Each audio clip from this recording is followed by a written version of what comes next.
Morning and welcome back to another episode of Vlogmas. We are now on episode 6, I think. I think it's going to be 10 in total, not 12. Just I missed the day and that takes us up to Christmas Day, so it's going to be 10 episodes in total. And today I asked you guys on Instagram if you wanted to do a Q&A or a recipe video. So the recipe video is going to be tomorrow because it wasn't too, too far apart on the votes, so quite a lot of you wanted to see a Q&A instead though, like answering questions I've maybe not answered before. I literally got back from the gym 10 minutes ago and put on makeup for this video because it's so dull outside as usual. I'm trying to spice up life. So with that being said, I'm just going to go straight into questions, and tomorrow's video, spoiler alert, is going to be like vegan Christmas desserts you need to try. I have 4 and you need to try every one of them.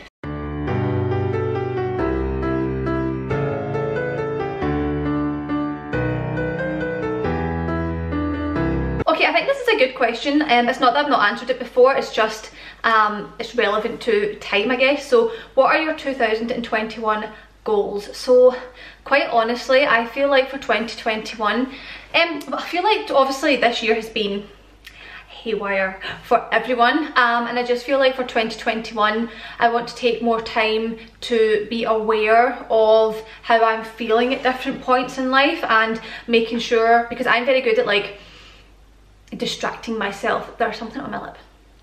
Very good at distracting myself if I'm feeling like I'm getting stressed out, or feeling like this whole pandemic situation is a bit like getting a bit much, or we're going to lockdown again. I'm very much quite good at just being like, oh, it's fine, it's life, do what needs to be done type of thing. I'd very much like to be a bit more aware of like self-aware. That's just like kind of one like personal thing, I guess. And the second thing would be to really spread as much of my message, I guess, through social media and vegan aesthetics. I really want to create that online platform that's just huge, bringing plant-based eating and fitness together. So those are the kind of 2 main ones. And I definitely want to focus on travelling when that is allowed, because I feel like travelling is one of the best experiences you can ever have. Can be done cheap, can be done expensive, just whatever way you want to do it. But I do just think that travelling is one of those things that it's like an experience, and like you never regret it, if that makes sense. So yes, once the travelling is way more eased, I would like to do that. Oh, which of these meals would you sacrifice for the other? Your chocolate oats or your tofu stir fry? I could have other dinners, but I can't have other breakfasts. I love my oats, so I would have to give up the stir fry. Okay, so what is your vegan Christmas dinner? My Christmas dinner has been the same for the past 3 years. It's the Hot for Food, which is a brand, a YouTube channel. Hot for Food, they do this Thanksgiving roast, which is phenomenal, and I have made it, like I said, for 3 years now for Christmas time. Everybody loves it. I'm up to making 2 now to feed everyone that needs to be fed. So yeah, I will link that down below. It's the best thing ever. We're going to my parents' house for Christmas. We normally go to my grand's house, but there's far too many of us, and with the whole restrictions and the rules, we can't do that. So Marco and I are going over to my parents' house with my sister. So my mum is making lentil soup for the starter. I'm going to make the Thanksgiving pie from Hot for Food, and my dad wants to do these Jamie Oliver potatoes. He's going on about these potatoes that he wants to do, and then obviously we're doing loads of veg. I like broccoli, parsnips, Brussels sprouts, carrots, like all that kind of stuff, like kind of like hearty veg, root veg kind of thing. All the veg. And then for dessert we're getting the co-op apple pie, and we're also getting the trifle from Morrison's. So Morrison's this year decided to release a food, like a food to order vegan trifle. I freaking love trifle, so I'm excited for that, and obviously like ice cream and all that kind of thing. But yeah, I mean, I feel like Christmas dinner is just, it's just good, you know. I like pie, I like pastry, so that's what I'm having. Okay, so for more of the questions I don't really tend to answer, and I don't like this question because I feel like this is no hate to the person that asked it, because a lot of people have asked this, but I just don't think you should ask someone this question. I just don't. And it's, when are you having kids? I personally just would never ask someone that question. I just don't think you can if you don't know someone and you don't know their, well, yeah, you don't know their personal situation. For example, maybe somebody can't have kids, maybe somebody's trying to have kids and they can't, maybe somebody is miscarried, or whatever the reason is. I'm not going to dwell on that. I'm just saying that's why I don't ask the question. And I don't like answering the question either. I just don't like it. It's not something on my mind for any time soon. Will I probably have children? Yes. But will I have them within the next 3 to 5 years? Probably like earliest 3 to 5 years. You know, I'm 27, which sounds old, and you feel like when you're like 16, 17, you think by 27 you're going to have kids. No. You're not. It doesn't work like that. Only one of my friends has kids as well, so well, one has a baby. There's one or two that have like older children, but yeah, most of my friends don't actually have children. Not that that's a factor swaying me whatsoever, but I'm just not ready for children. I am not ready for children. I feel like your 20s is your selfish time, if you want it to be, where you can travel the world, you can find out more about yourself, you can work on your career, you can just be selfish. Really, but not in like a self-absorbed way. Selfish as in working on yourself, because how can you bring other people into the world if you haven't even established who you are as a person? That's my personal view. I will probably have children at some point in my life, but probably not until I'm at least 30 plus. I get a lot of questions lately as well. Why does Marco not appear in videos or pictures anymore? Well, Marco has his own career. Separate from what I do. Like, we have our own careers, completely different from each other, and at the end of the day this is my job. So when I'm filming and things, it tends to be when he's not here, and he's not that big a camera fan. Like, you will have noticed in previous videos and stuff that he's in, he's just not like that into it. So I'm not going to like force him to be in things when he doesn't really want to be. I mean, now and then he might just like saunter in or whatever, but he normally, if he sees me filming, he like stops and like retreats back out the room and just like lets me do whatever I'm doing. So I'm not going to say he's camera shy, but he can be a bit awkward, and he's not that into it. Let me do my thing, him do his thing, and that's absolutely fine. How is your laser hair removal going, and how many sessions have you been for? So I started laser hair removal maybe 2 or 3 months ago, and it's with the Laser Clinics UK, which is based in Silverburn, and I'm pretty much doing it everywhere. So I am doing my upper lip, my armpits, my snail trail, i.e. like my lower belly, my legs, my whole vajayjay, my bumholio, my toes. I'm doing the works. I'm making sure there's no hair left on my body, and it is life-changing. I mean, my armpits, I normally had to shave my armpits every 2 or 3 days. I probably shave my armpits once a week now, and my downstairs is probably the same, probably once a week. My legs, you're lucky if I shave them every 2 or 3 weeks, and it's not even my full legs that need shaved, it's just wee areas that need done. So the laser hair removal, long story short, you need to do it for like blocks at a time, so you normally between 5 and 10 sessions. So I've only been twice, so I'm not even halfway done before you notice that your hair does not grow back, pretty much. So we're kind of working on that, but I've noticed such a difference. And even when the hair does grow in, especially we'll call it downstairs, it's so fine, and it's like really fine prickle, but you actually can't feel it. Like, it doesn't feel like there's anything there. That sounds weird, but you can see it, if that makes sense. It's a completely different like texture of hair, that's the word. So I highly recommend it, highly recommend it.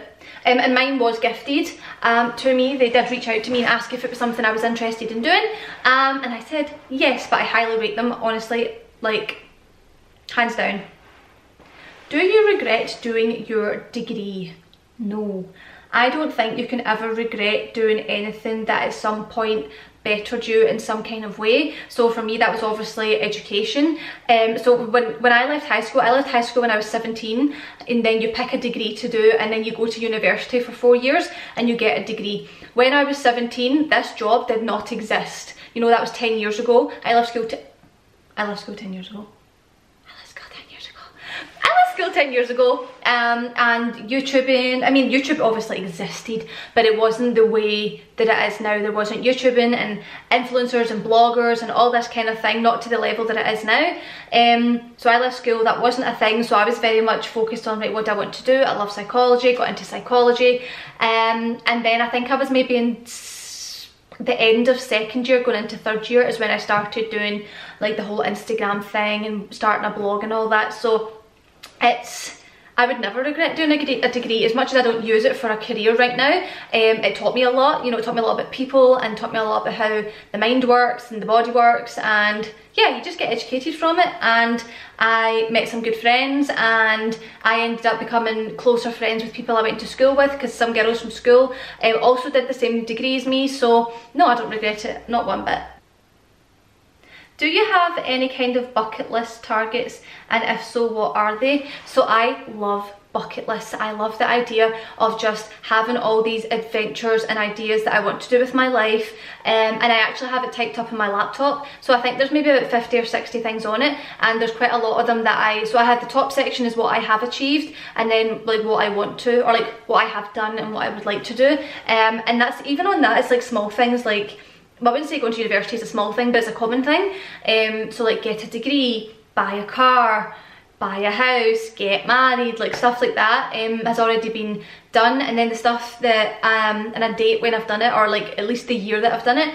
And then there's all the other kind of adventurous things. So I've skydived twice now in both Dubai and Scotland. I've bungee jumped, I've been to the likes of like Paris and London and New York and all these kind of things, and it's mostly based around travel and adventurous things for me. And then obviously there's the other side of it as well, where I want to get to a point in my life where I can really focus on giving back, and I'd like to travel and do that. So I would very much like to do like humanitarian work and missions, and like travel the world and go to areas with a lot of poverty, and yeah, do a lot of work there.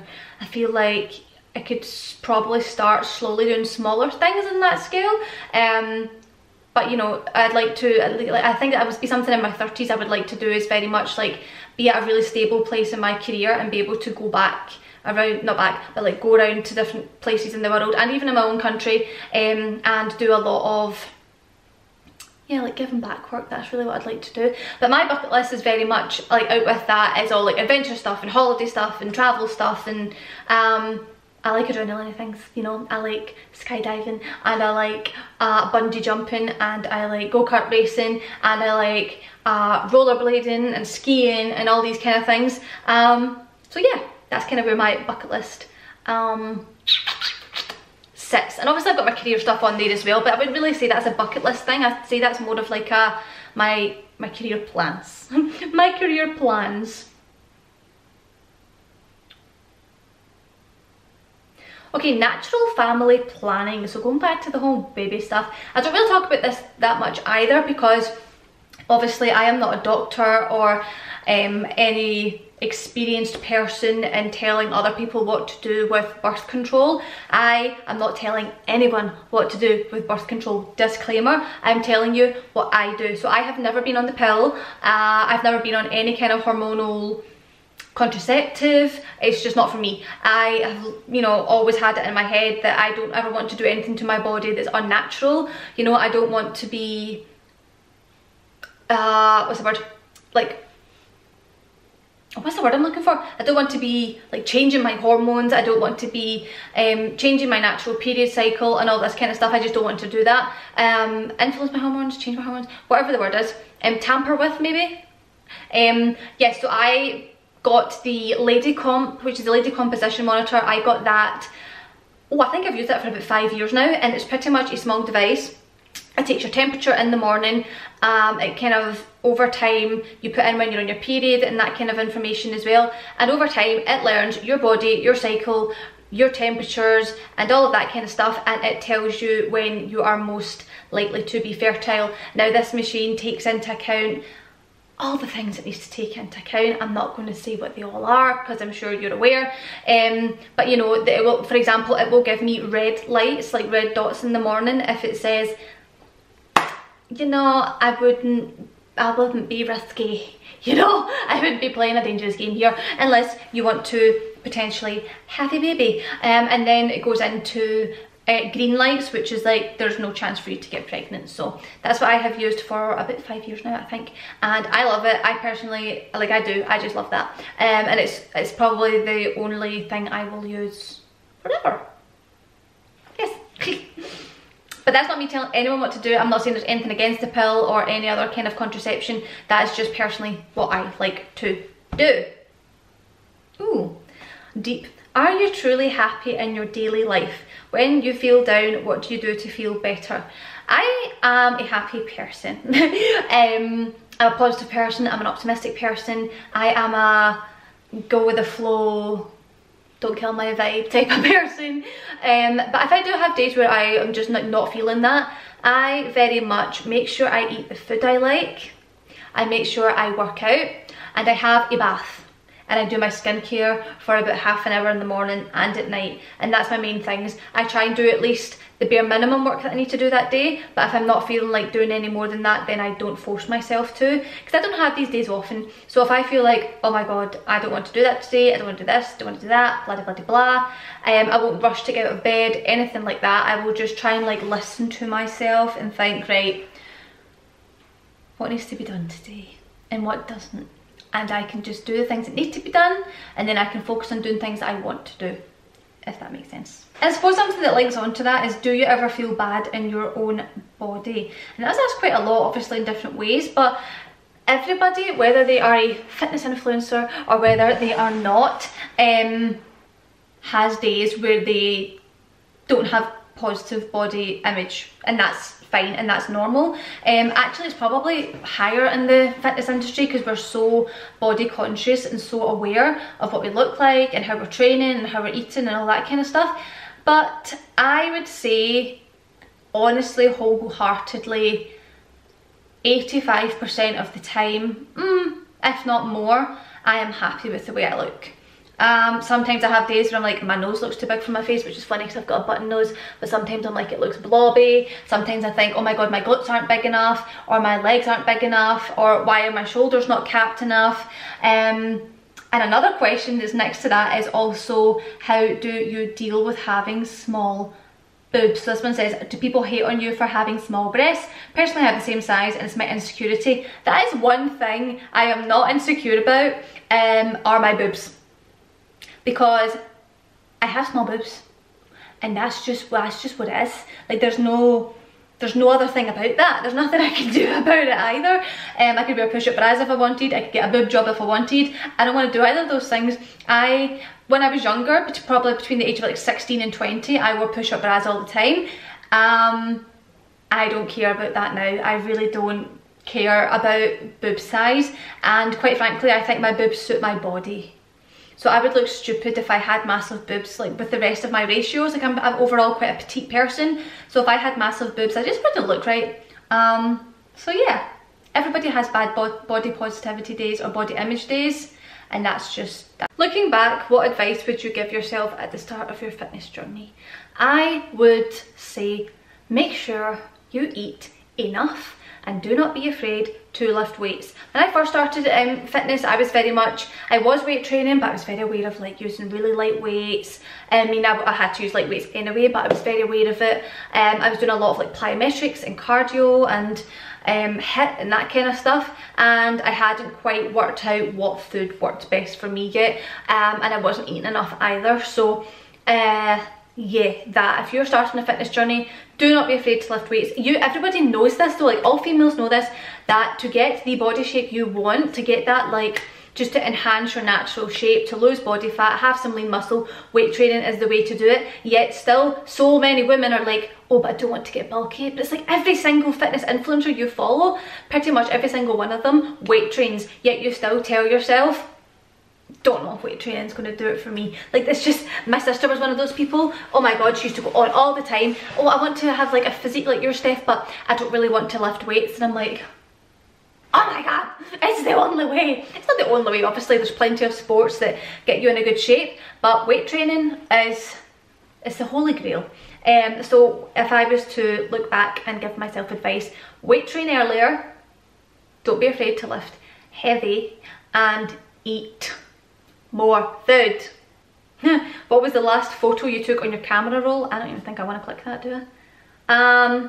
Oh, it was a screenshot of my book on Amazon, which is still available for Christmas if you want to pop on there. It will be, it's on sale on Amazon. Natural Stephanie, recipes, workouts, daily rituals for a stronger, happier you. £12.25, you're saving near enough a fiver right now. Free delivery in the UK and arrives before Christmas. Sales pitch 101.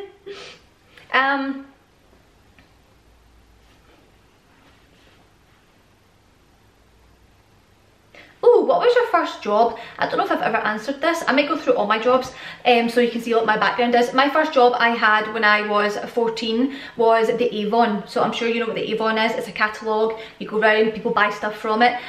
So I did the Avon from when I was about 14. Then I worked in Boots, which is the, well, how would you describe Boots? What is Boots? Like a cosmetic store type of thing. I worked in Boots as a Christmas temp when I was 16. And then I worked in a children's play area for 2 years until I was 18. And then I also worked 2 jobs actually whilst I was at school. I also did mystery shopping, so I went round like buying age restricted items like cigarettes and knives and betting slips and alcohol. I don't use any of this stuff, but it was to buy it for the job. And then you fill out reports online as to whether or not you were asked for ID. I actually loved that job, so much fun. And then when I was 19, I got a job in a call centre. Hated that. It was selling car insurance or upselling car insurance. Hated that. So then I moved to Costco. My auntie works in Costco and I got a job in Costco for about 2 years, I think, where I was a food demonstrator. So I would give out the free food samples in Costco, and I also was starting my whole kind of YouTube stuff around about the time I worked in Costco whilst I was at university. And that's, oh no, and then after I left Costco and left university, I had a full-time job for just short of a year, where I became the trainee area manager, telling other people how to mystery shop.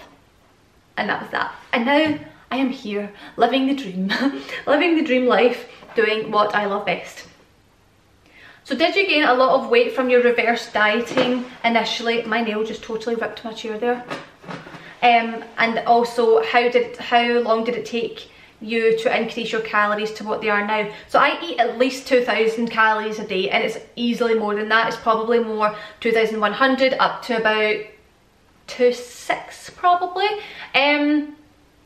And that just depends on my appetite and how I'm feeling. So I initially reverse dieted from like 900 calories, 1,200 calories a day, right on up to like 1,900, 2,000, and that took me a while. I did it slow, I did it steady. I've got lots of videos on this, and yeah, it probably took me a while to get up there, and I did gain a bit of weight, and it was also water weight as well. So I have photos of myself from when I think, so I'd started weight training at this point, but I held a lot of water. I didn't have a lot of body fat. I've never been overweight in terms of having high body fat. I've always been pretty slim because I've always been in sport as well, and I've always had a relatively healthy diet as well. I've addressed this before. It's not genetics. I'm not like blessed or anything like that to have abs. It's just been the way my lifestyle has been. So yes, I will find a photo comparison because I have this photo. I actually think it's a really bad photo of me, but you will notice my face is so bloated looking. So my face and my body just held this like layer of water over it for a good probably like 6 months to a year. And then it slowly started coming off, and that's when I started kind of leaning out and all that kind of thing. It is a process. It is a process. But this is a bad photo because 1, I was in Thailand, so it was roasting hot. 2, would not long come off a flight. And 3, yeah, just bloating and just, yeah, water weight. So I will pop that on the screen and compare it to, I think we went 2 years later, and there's a photo of me 2 years later. I'm going to pop it on because you will laugh. But yeah, I did experience a lot of kind of like, I'll call it water weight. There was obviously a bit of fat there as well. I think my highest body fat has been 24%, and my lowest has been 15%. Right now I'm probably round about 19% I'd say. So I'm kind of at a happy medium. I'm just chilling. There's no like extra effort being put in to be much leaner or anything like that. So yeah, I think that is probably quite a lot of questions. This video always ends up, Q&As always end up being so long. But I hope you guys enjoyed it. I will link all those Christmas recipes that I'm doing down below. The Thanksgiving roast by Hot for Food. Oh, so good, so good. But I will see you guys tomorrow for another episode of Vlogmas, which is going to be Christmas desserts. But thank you to everyone that submitted questions on Instagram, and I hope you guys enjoyed this video. If you did, give it a thumbs up, and I will see you tomorrow.